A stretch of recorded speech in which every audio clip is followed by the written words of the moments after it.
Neeraja madam గారికి, అలాగే మన డిఎస్పీ మహబూబ్ బాషా అన్న గారికి, అలాగే మన విశ్వబ్రాహ్మణ కార్పొరేషన్ చైర్మన్ పార్వతమ్మ గారికి, అలాగే బ్రాహ్మణ కార్పొరేషన్ డైరెక్టర్గా ఉన్న శ్రీనివాస్ గారికి, ఇక్కడికి విచ్చేసిన మన నాయకులకు, అదే అధికారులకు, సోదర సోదరి మండలందరికీ నా హృదయపూర్వక నమస్కారం తెలియజేసుకుంటున్నాను.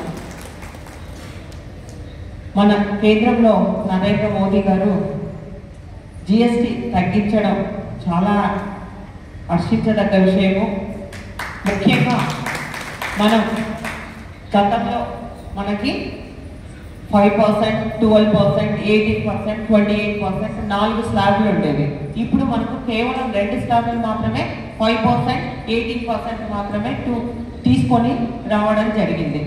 దీనివల్ల చాలా మనకు ముఖ్యంగా రైతుల మనమంతా వ్యవసాయం పైన ఆధారపడి జీవనం కొనసాగిస్తూ ఉన్నాం. ముఖ్యంగా రైతులకి గతంలో 12% ఉండేది, ఇప్పుడు కేవలం 5%. మనము ట్రాక్టర్లు కొనాలన్నా, వ్యవసాయానికి తగిన పనిముట్లు ఏవి కొనాలన్నా కానీ మనకు 5%, డ్రిప్ అయితే 0% వచ్చింది. కాబట్టి దీనివల్ల ఎంతో మంది రైతులకు ఉపయోగకరంగా ఉంటుంది. అంతేకాకుండా ముఖ్యంగా మనకు విద్యకు, వైద్యానికి చాలా ప్రాధాన్యత ఇవ్వడం జరుగుతుంది. మనము అది రెండే కోరుకుంటాం. ఏ దాంట్లో మనకి పథకాలు వచ్చినా విద్యకు, వైద్యానికి వస్తే చాలు అనుకుంటాం మనం. అటువంటిది ఈరోజు స్టేషనరీ మొత్తం 0% అయింది. అంతేకాకుండా వైద్యం చూడండి, మనకు లైఫ్ సేవింగ్, మనకి క్యాన్సర్ లాంటి పెద్ద జబ్బులు వస్తే చాలా మంది పేదలు అంటే ఖర్చు పెట్టుకోవాలి, కొన్ని ఉచితంగా వైద్యం చేయడం జరుగుతుంది. అయినా కానీ కొన్ని మందులు బయట తెచ్చుకోమంటారు, జిఎస్టీ పడతా ఉంది. అటువంటిది 0 చేసేయడం జరిగింది. చూడండి, కేంద్రంలో మన ప్రధానమంత్రి గారు మనకి ఎంత అవకాశం ఇస్తా ఉన్నారో ఒక్కసారి మనము ఆలోచించాలి. అంతేకాకుండా గతంలో మందుల పైన కూడా బాగా జిఎస్టీ గతంలో ఉండేది 12% ఉండేది, 5%కి రావడం జరిగింది.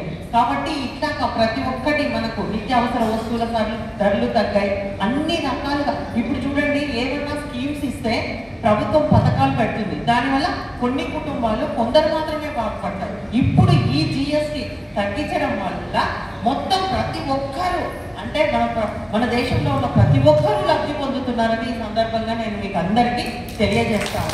అందరూ లబ్ధి పొందుతూ ఉన్నారు. ధనిక పేద అనే భేదభావం లేకుండా మనకు నిత్యావసరం ఏదైనా మనం పేస్టులు కొంటుంటాం, సబ్బులు కొంటుంటాం, ప్రతి ఒక్కటే అవసరమే మనకి. కాబట్టి అన్నిటిపైన అన్ని ఫ్రీ చేయడం జరిగింది.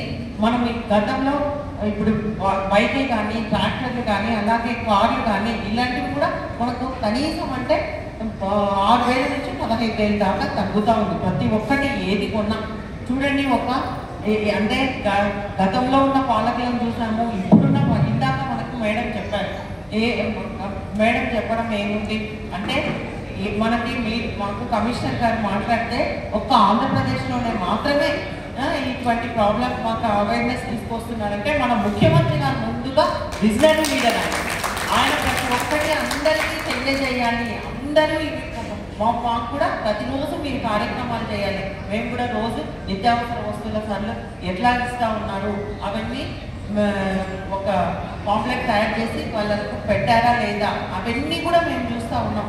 అలాగే ఎలక్ట్రికల్ షాప్, అలాగే రైతులకు తగిన పనిముట్లు కూడా వాళ్ళకు అవేర్నెస్ తీసుకొని రావడానికి రోజు రకంగా ఒక్కొక్క కార్యక్రమం చేయడం జరుగుతూ ఉంది. ముఖ్యంగా ఇవి డిస్ప్లే అవుతున్నాయా లేదా, ఇంకా గతంలో పాత రేట్లే అమ్ముతాం.